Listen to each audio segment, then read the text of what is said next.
kira-kira maghrib sudah bisa syukuran. Presiden baru dilantik 20 Oktober.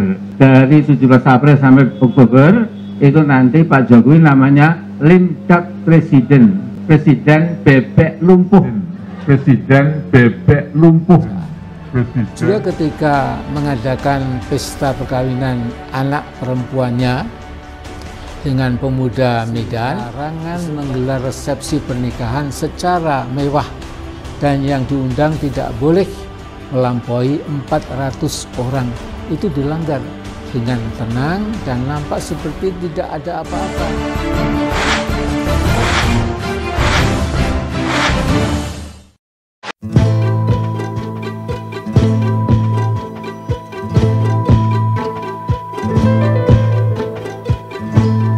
Sederet gelar akademiknya cukup mentereng, profesor doktor.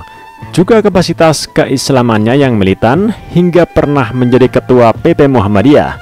Sayangnya, keilmuan akademik dan agamanya gagal mengantarkan otak dan hatinya menjadi cerdas dan jernih, serta arif bahkan di saat-saat memasuki usia senjakala. Mungkin karena depresi dalam perjalanan politik yang selalu gagal, sementara ambisi dan obsesi masih setinggi langit, Amin Rais butuh pelampiasan untuk menumpahkan syahwat kekuasaan yang semakin tua semakin menggelegak.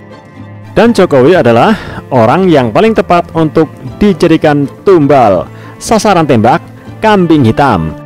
Namun nahas bagi Amin Rais, setelah seluruh daya, upaya, taktik, strategi, dari yang halus hingga yang paling kasar, dari yang santun hingga yang paling brutal, dari yang etis hingga yang paling barbar, Jokowi tetap perkasa. Justru ironisnya, Amin Rais sendiri yang berulang kali terjungkal dan terkapar. Rekam jejak kesumat Amin Rais kepada Jokowi yang tercatat bertahun-tahun terlalu panjang untuk diuraikan. Lantas, adakah Presiden Jokowi reaktif menanggapi? Sama sekali tidak. Amin Rais benar-benar dicuekin. Mungkin di mata Presiden Jokowi, Amin Rais hanyalah seekor bebek lumpuh yang tak penting untuk disentuh. Karma Amin Rais terus berlanjut, ibarat drama opera sabun yang terus bersambung, termasuk diantaranya karma buruk yang menimpa anak-anaknya. Dan yang teranyar, kasus Mumtaz Rais yang sok-sokan ngamuk-ngamuk di pesawat gara-gara main ponsel. Tak peduli yang dihadapi adalah pimpinan KPK. Ia maki-maki seenak hati sampai berujung pelaporan ke polisi. Amin Rais menuding Jokowi otoriter tanpa menyadari bahwa tingkah anaknya di insiden pesawat itu adalah contoh nyata dari sikap otoriter itu sendiri. Anak-anak adalah cerminan orang tuanya. Dan di sisi lain, anak-anak Presiden Jokowi yang down to earth, tidak sombong, hormat dan sopan kepada semua orang, mencerminkan kedua orang tuanya. Dalam sebuah video berjudul Nepotisme Tanpa Etika yang diunggah kanal YouTube Amin Rais Official pada Rabu 19 Agustus, Amin Rais mengatakan bahwa Presiden Jokowi terlalu berlebihan menggelar pesta untuk pernikahan putrinya. Isinya adalah serangkaian sindiran dan tudingan dengan mengungkit soal pesta pernikahan Kahiyang Ayu. Juga ketika mengadakan pesta perkawinan anak perempuannya dengan pemuda Medan, diselenggarakan pesta perkawinan 3 hari 3 malam. Aturan Menpan dan reformasi birokrasi yang berisi larangan menggelar resepsi pernikahan secara mewah dan yang diundang tidak boleh melampaui 400 orang. Itu dilanggar dengan tenang dan nampak seperti tidak ada apa-apa. Tamu yang diundang 8.000 orang, 20 kali lebih banyak yang diperbolehkan oleh pemerintah sendiri.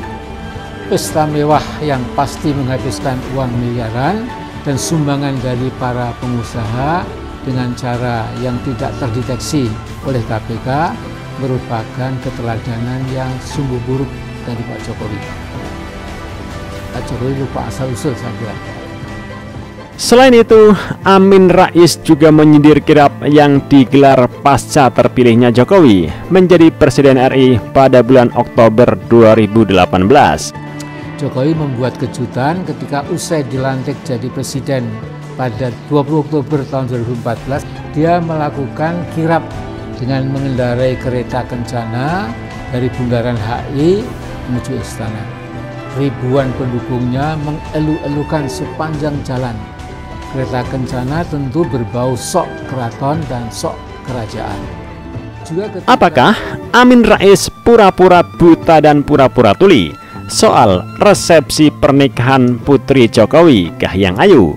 Pada tahun 2017, ketika resepsi berlangsung, sudah diterangkan dengan jelas oleh Yudi Krisnandi, mantan Menteri Pendayagunaan Aparatur Negara dan Reformasi Birokrasi periode 2014-2016, bahwa Presiden Jokowi tidak melanggar aturan. Bahkan, Yudi meminta agar hal itu jangan dijadikan sebagai komoditas politik. Ya, seperti yang dilakukan oleh Amin Rais lewat videonya ini. Kenapa? Karena aturan pembatasan undangan dan kehadiran tamu hanya berlaku jika diselenggarakan di hotel atau gedung umum yang dapat menimbulkan perasaan ketidakadilan di masyarakat.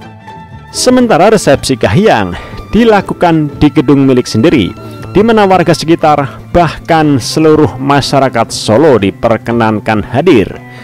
Jadi, semua yang dilontarkan oleh Amin Rais adalah omong kosong belaka, karena dia mungkin tidak pernah bercermin. Anak siapa yang resepsi pernikahannya pada tanggal 5 Maret 2017 digelar di sebuah hotel di Yogyakarta dengan sangat mewah dan eksklusif. Masih ingat dengan sosok Salmadina Aquila? Kisah cintanya dengan putra Amin Rais, Baihaqi, sempat viral dan ramai menjadi perbincangan pada tahun 2017 silam. Kala itu, wanita alumni Fakultas Hukum UGM ini bercerita bahwa dia rela menerima lamaran Haki, putra Amin Rais. Padahal saat itu Salmadina masih menjalin hubungan dengan kekasihnya, Sena Indiarto Raja Saputra, pria yang sudah bersamanya selama 6 tahun. Menjadi perbincangan hangat di dunia maya, Selma pun akhirnya menikah dengan Haki pada Maret 2017. Lalu, anak siapa juga yang resepsi pernikahannya digelar besar-besaran di Hall D Pekan Raya Jakarta, Kemayoran pada 9 Oktober 2011.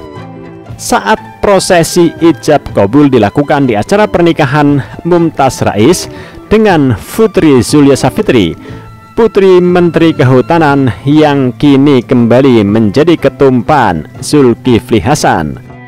Dalam ijab kabul yang disaksikan langsung oleh Presiden Susilo Bambang Yudhoyono dan Ibu Ani Yudhoyono serta Menko Perekonomian Hatta Rajasa ini, Mumtaz menyerahkan mas kawin berupa 13 keping emas 24 karat masing-masing seberat 40 gram. Jika dirupiahkan waktu itu, nilai mahar yang diberikan Mumtaz ke Putri senilai sekitar 260 juta rupiah. Dengan megah dan meriah, dengan 4.000 undangan termasuk para menteri, anggota DPR, dan banyak pejabat penting. Pastinya eksklusif juga kan? Memangnya seluruh warga Jakarta boleh hadir? Tidak kan? Semua itu anaknya Amin Rais. Menepuk air di dulang, terpercik muka sendiri. Karena sepertinya amunisi untuk menyerang Presiden Jokowi benar-benar sudah habis. Lalu dengan pengecut, Amin Rais menyasar kepada anak-anak sang presiden. Namun sayangnya, ia malah menelanjangi diri sendiri, keluarga, dan anak-anak yang dibanggakannya. Itulah karma nyata bebek lumpuh. Mau menyerang anak Jokowi, malah yang babak belur anak-anaknya sendiri.